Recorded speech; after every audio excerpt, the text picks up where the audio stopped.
ఒక ఊరిలో ఒక ధనవంతుడైన తండ్రి ఉండేవాడు. ఆయనకు 2 కొడుకులు. ఒకరోజు చిన్న కొడుకు తండ్రి దగ్గరకు వచ్చి, నాన్నా, ఆస్తిలో నా వాటా నాకిచ్చేయండి. నేను స్వతంత్రంగా బ్రతకాలి అని అడిగాడు. తండ్రి ఎంతో బాధపడ్డాడు. కాని కొడుకు కోరికను కాదనలేక ఆస్తిని పంచి ఇచ్చాడు. డబ్బు చేతికి రాగానే చిన్న కొడుకు దూరదేశం వెళ్ళిపోయాడు. అక్కడ విలాసాలకు విందులకు అలవాటుపడి తన దగ్గరున్న డబ్బంతా నీళ్లలా ఖర్చు చేసేశాడు. చుట్టూ స్నేహితులున్నంతకాలం అతనికి లోకం తెలియలేదు. అకస్మాత్తుగా ఆ దేశంలో పెద్ద కరువు వచ్చింది. చేతిలో పైసా లేదు, ఉండటానికి ఇల్లు లేదు. అప్పటివరకు విందులు చేసిన కొడుకు ఒక్కపూట తిండికోసం అలమటించాడు.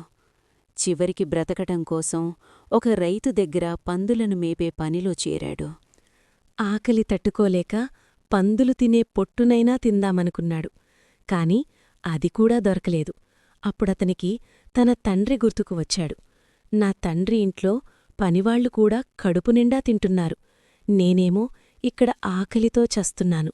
నేను చేసిన తప్పు తెలుసుకున్నాను. తిరిగి వెళ్ళి నా తండ్రి పాదాలమీద పడి క్షమించమని అడుగుతాను అని అనుకున్నాడు.